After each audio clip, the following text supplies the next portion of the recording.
we haven't even reached halfway, which is as terrifying as it is comforting for me. But I'm a temporal person. I don't like time. So last week, I had a challenge for us to find a little thing each day that God's done for us that we can thank Him for. I'm going to take this off because people complain. So, are there any that we can remember?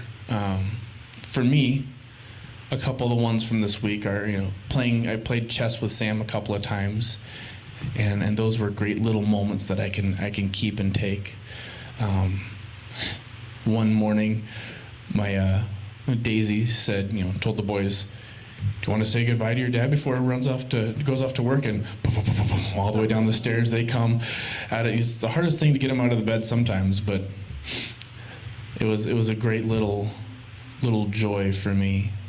Working at our house last Saturday. I don't like working on the house, but we were there with family. Being busy at my work, that's still a blessing. It's still a good thing that God's given me. Mom was raising her hand, so what's one from you? I was able to mop the floor with a good attitude. That is a great little gift. Anybody else have a little thing that they could thank God for this week? It's a thanks and a trust at the same time. Just my daughter Katie did with health issues, and so watching God meet her in those, even though we're not seeing answers sometimes, and also like one area she did with the thing with her leg, and that's really been good. Of course, it came back yesterday, but I guess just the gift of how the Lord, and also people minister to me this week, a lot of guilt, like if I could have done things differently too, and everything in my life. But it's just how God set up some people to talk to me to speak to, give me encouragement to, and but ultimately how God holds it together. It's the teaching that the Lord gives us through Him, revealing Himself to us, and also to other people. Awesome. Thank you. Anybody else? If not, we'll just push ahead. All right, so then let's go ahead and read our passage today. Chapter 3, starting in verse 16, and then we're going to end in the first 3 verses of chapter 4. So Solomon says, "Furthermore, I have seen under the sun that in the place of justice there is wickedness, and in the place of righteousness there is wickedness. I say to myself, God will judge both the righteous man and the wicked man. For time, every matter and every deed, and for every deed is there. I said to myself, concerning the sons of men, God has surely tested them in order for them to see that they are but beasts.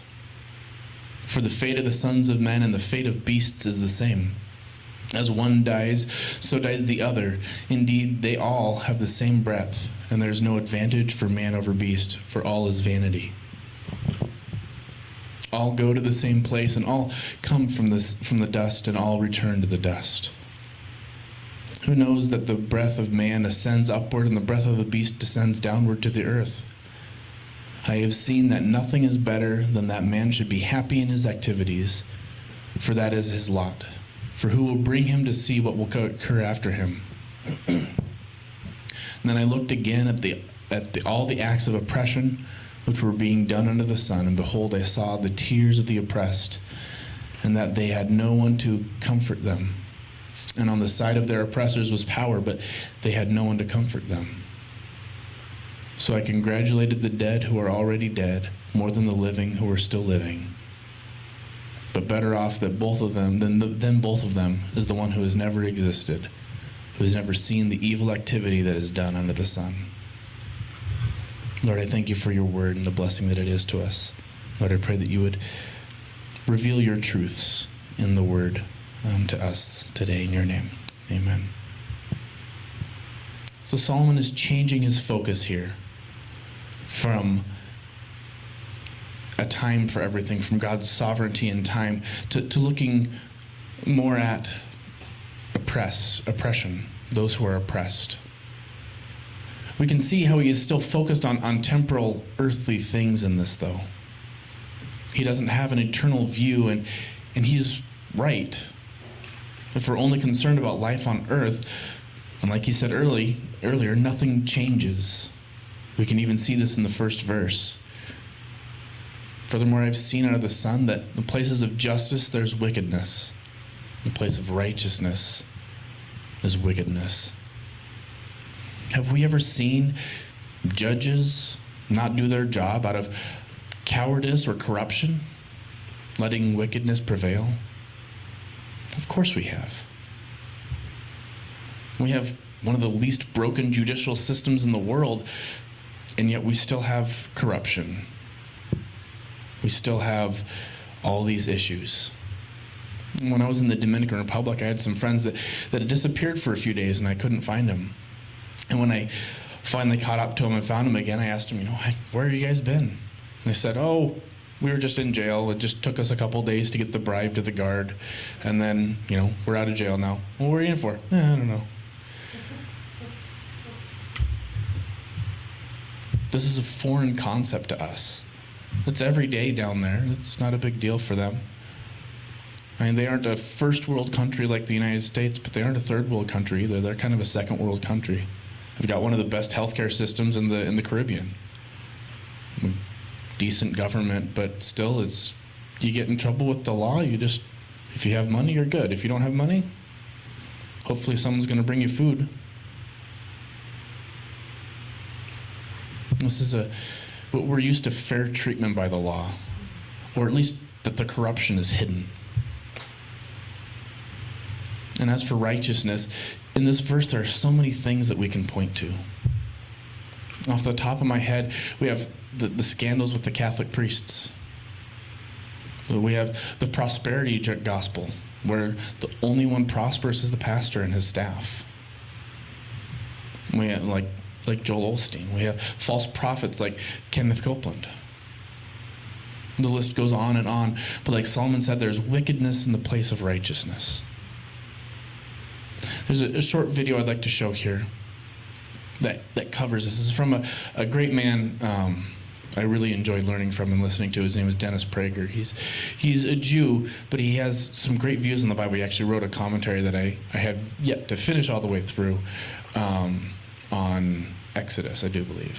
So let's listen to him real quick here. As the worst sin, one sin that is worse than all the others? Well, there is. I am well aware that some people differ. They maintain that we can't declare any sin worse than any other. To God, a sin is a sin is how it's often expressed. In this view, a person who steals a stapler from the office is committing as grievous a sin in God's eyes as a murderer. But most people intuitively, as well as biblically, understand that some sins are clearly worse than others. We are confident that God has at least as much common sense as we do. The God of Judaism and Christianity does not equate stealing an office item with murder. So then, what is the worst sin? The worst sin is committing evil in God's name. How do we know? From the third commandment of the Ten Commandments. This is the only one of the Ten Commandments that states that God will not forgive a person who violates the commandment. What does the commandment say? It is most commonly translated as, do not take the name of the Lord thy God in vain, for the Lord will not hold guiltless, meaning will not forgive, whoever takes his name in vain. Most people understandably think that the commandment forbids saying God's name for no good reason. So something like, God, that I have a rough day at work today, violates the third commandment. But that interpretation presents a real problem. It would mean that whereas God could forgive the violation of any of the other commandments, dishonoring one's parents, stealing, adultery, or even committing murder, he would never forgive someone who said, God, that I have a rough day at work today. Let's be honest. That would render God and the Ten Commandments morally incomprehensible. Well, as it happens, the commandment is not the problem. The problem is the translation. The Hebrew original does not say, do not take. It says, do not carry. The Hebrew literally reads, do not carry the name of the Lord thy God in vain. One of the most widely used new translations of the Bible, the New International Version, or NIV, uses the word misuse rather than the word take. You shall not misuse the name of the Lord your God. This is much closer to the original's intent. What does it mean to carry or to misuse God's name? It means committing evil in God's name, and that God will not forgive. Why not? When an irreligious person commits evil, it doesn't bring God and religion into disrepute. But when religious people commit evil, especially in God's name, they are not only committing evil, they are doing terrible damage to the name of God. In our time, there is an example of this. The evils committed by Islamists who torture, bomb, cut throats, and mass murder, all in the name of God, do terrible damage to the name of God. It is not coincidental that what is called the new atheism, the immense eruption of atheist activism, followed the 9/11 attacks on America by Islamist terrorists. In fact, the most frequent argument against God and religion concerns evil committed in God's name, whether it is done in the name of Allah today or was done in the past in the name of Christ. People who murder in the name of God not only kill their victims, they kill God too. That's why the greatest sin is religious evil. That's what the third commandment is there to teach. Don't carry God's name in vain. If you do, God won't forgive you. I'm Dennis Prager. Join Prager University. Subscribe to our YouTube channel and sign up for free at PragerU. I didn't cut that part out. I'm sorry. All right. This is not me condemning Joel or Kenneth. Only God knows what is happening there and with them and what he will do about it. But I do know that what Dennis said feels right. Does this mean that we can go around and use God's name however we want to? No. We still need to respect it and hold him and his name with respect and in high regard. What Dennis is bringing up is the evil of using God to justify sin and evil. Now, it's not our job to judge others. That's God's job. And as such, I will leave the priests and Joel and Kenneth to his judgment, not to mine. And Solomon says as much in the next verse. I said to myself, God will judge both the righteous man and the wicked man for a time, for every matter, and for every deed is there.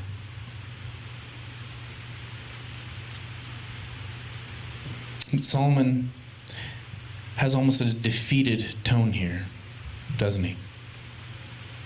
It feels like he's saying, I've been taught that God will judge, but I haven't seen it. And Solomon is right. God's judgment on earth can be small and subtle. Sometimes we can see his judgment come in, but rarely. His judgment is typically reserved for after our death, after their death. But he will judge. And as much as I want evildoers to be judged, I don't want that day to be tomorrow or today. I selfishly need to work on myself before I feel ready to stand before his throne. But also, we need to bring in everyone and help them reserve their place in heaven. Because this world is the best that it will ever get for them. This is the closest to heaven an unsaved person will ever see. Unless they accept Jesus' gift. Here's a mashup of Daniel and Revelation about that judgment day. This is Revelation. Then I saw a great white throne, and him who sat upon it, from whose presence earth and heaven fled away, and no place was found for them. Then over to Daniel. I kept looking until thrones were set up, and the Ancient of Days took his seat. His vesture was like white snow, and the hair on his head like pure wool. His throne was ablaze with flames, and its wheels were a burning fire. A river of fire was flowing and coming out from before him. Thousands upon thousands were attending him, and myriads upon myriads were standing before him. The court sat, and the books were opened. Then back to Revelation. And I saw the dead, the great and the small, standing before the throne. And books were opened, and another book was opened, which is the book of life. And the dead were judged from the things which were written in the books, according to their deeds. And the sea gave up the dead which were in it, and death and Hades gave up the dead which were in them, and they were judged, every one of them according to their deeds. And then death and Hades were thrown into the lake of fire, and this is the second death, the lake of fire. And if anyone's name was not found written in the book of life, he was thrown into the lake of fire. This is a terrifying picture. Yet it is the one that we will all experience. We need to prepare ourselves. I heard a quote at the funeral last week. Thoughts become words. Words become actions. Actions become habits. Habits become character. And character is who you are for eternity. We need to change our thoughts. And this book does that. It does it extremely well. There's this saying that's actually been scientifically backed that says who you hang out with and what you read is who you will be in 5 years. So choose wisely who you hang out with and choose wisely what you read. Let's press on. I said to myself concerning the sons of men, God has surely tested them in order for them to see that they are but beasts. For the fate of the sons of men and the fate of beasts is the same. As one dies, so dies the other. Indeed, they all have the same breath, and there is no advantage for man over beast, for all is vanity. All go to the same place, and all came from the dust, and all return to the dust. This is the same view as many atheists that I know. And it is one reason that they treat animals in the way that they do. They see animals as equals. And in many ways we are. We were both created by God. We are mortal like them. They know about as much about God as we do, which is nothing. And we both die. The main difference is that God chose us to cultivate, to tend, and care for this world. He made us in His image. We are His image bearers. We are His reflection. And as such, He has given us the ability to choose to serve Him or fight Him and receive eternal paradise or punishment in return. Solomon continues. Who knows that the breath of man ascends upward and the breath of the beast descends downward to the earth? Interestingly, vanity is like chasing after the wind. It's the part of the root of the word vanity is breath or vapor, which is very similar to the way that he's using breath here to mean soul. So vanity is related to the word for soul. But here he's talking about the soul. Does the soul of man go up to heaven and the soul of a beast go down to the earth or to hell? He's asking the important questions. Who knows if dogs go to heaven? But really he's making a statement that we only have this book to prove. That we have somewhere to go after death. So do we go to heaven?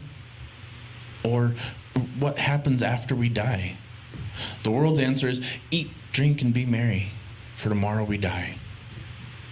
However, the heavenly answer is but store up for yourselves treasures in heaven, where neither moth nor rust destroys, and where thieves do not break in or steal. For where your treasure is, there your heart will be also. So to answer Solomon's question, who knows what happens after death? No one. But I believe, and given the faithfulness that God has shown in my life, I trust His word. So then because of his questions, Solomon brings up something that's familiar to us that we've seen a couple times already here. I've seen that nothing is better than that man should be happy in his activities, for that is his lot. For who will bring him to see what will occur after him? And he's added on to what we've already seen. We've already seen Solomon say that the only good for a man is to enjoy the little things that he sees. We covered that last week. But he added on to it at the end. Why should we be happy with what we have right now? Because we won't see what comes after. So why worry about the future, he says. We don't know what comes in the future, so focus on the now.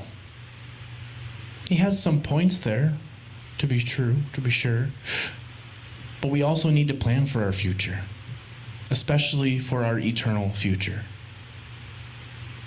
Enjoy the now, yes, but plan for what comes next, definitely.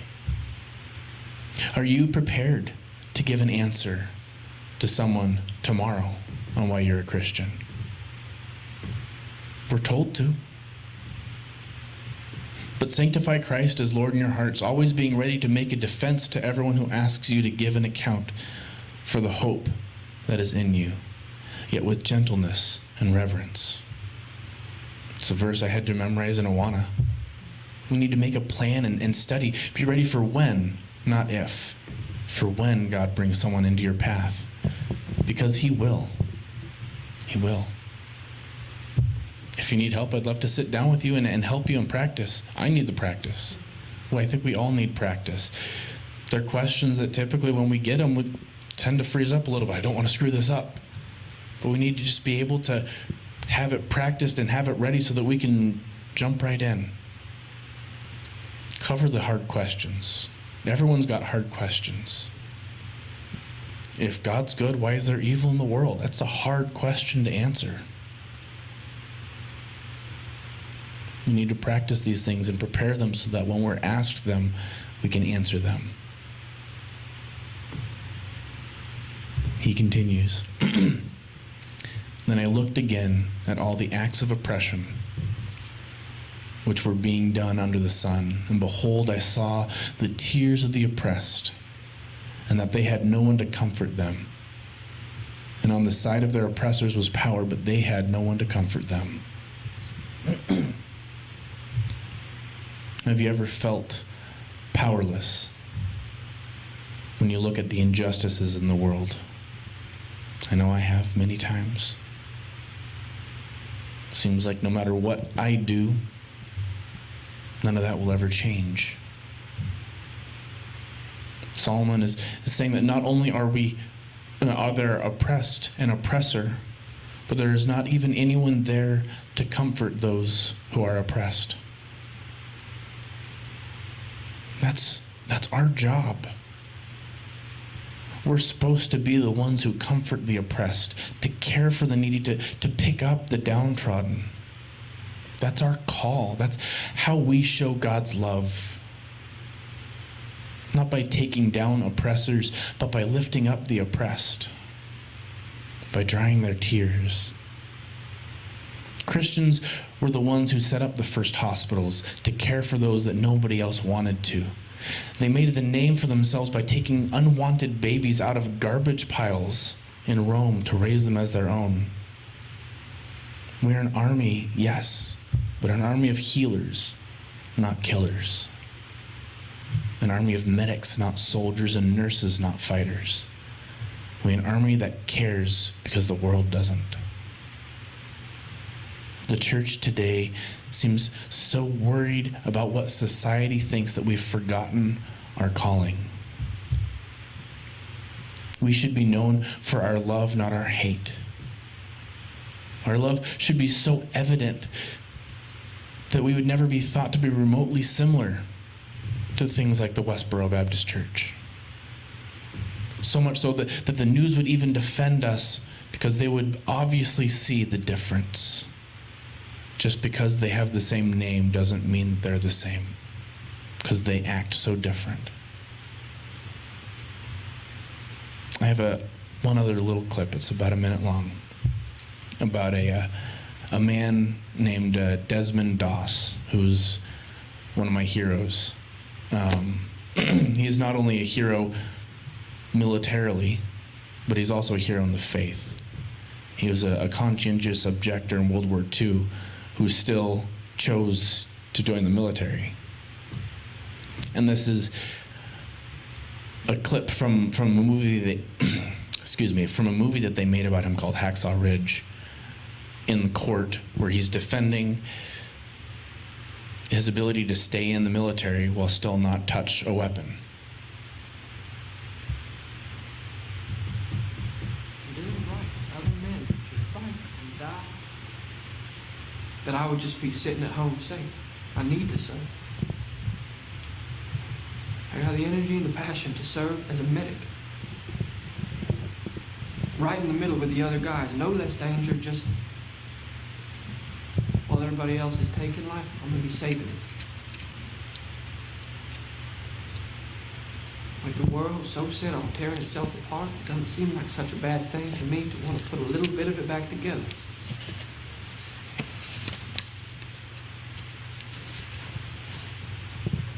I could have played a lot more, but I think that gets the point across. Desmond Doss is credited with 50 to 100 wounded men in one night. After his company was ordered to retreat, he stayed up on top of Hacksaw Ridge, named Hacksaw Ridge because of how many people were killed there. And in one night, under constant artillery fire and enemy presence, he brought 50 to 100 wounded men, American and Japanese, and lowered them off the cliff so they could get medical attention. And the only time he touched a gun throughout the war was to use it as a splint for someone who had broken a leg and then a crutch for somebody else. He was mocked and ridiculed before seeing combat. But after Hacksaw Ridge, his unit refused orders to advance until he had finished his morning Bible reading and prayer. In fact, after, I think he only went through a couple of engagements, but after he had been hit with a grenade with shrapnel that tore up his leg and his hip, shot by a sniper and shot by a tank, they put him on a stretcher, and he said, let that guy go first. He's wounded. I'll live. And after he made it onto the medical ship, he couldn't find his Bible. And so someone from the ship went back into the war zone to find his Bible and bring it back to him.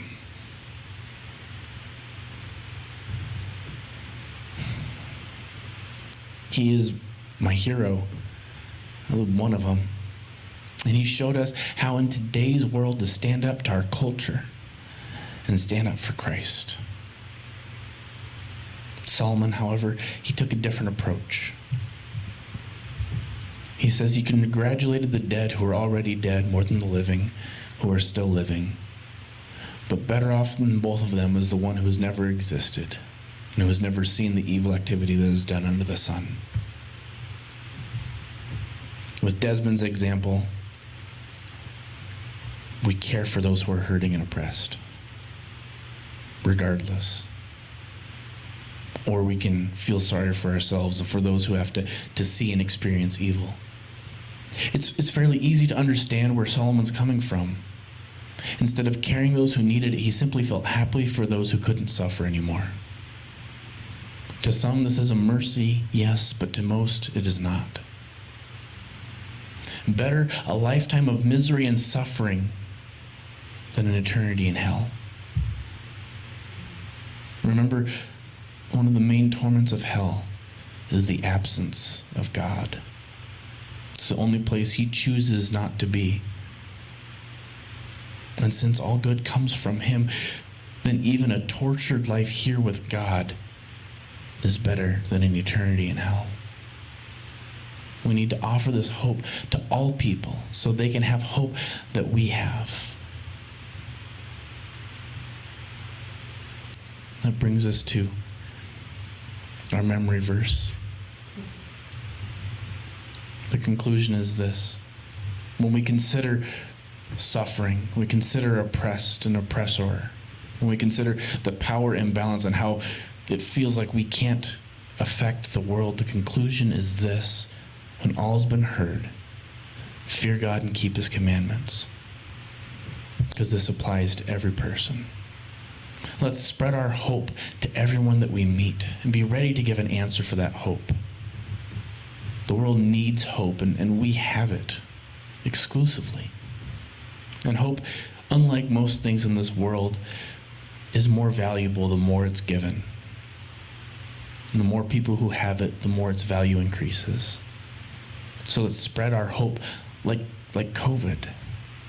Let's infect everyone around us and around the world with hope so they can infect others. Let's pray. Lord, I thank you. I thank you that you give us this call to love and to care. And I pray that you will show us times and areas and people that we can love and care for, Lord. Help us to live out your calling on our life.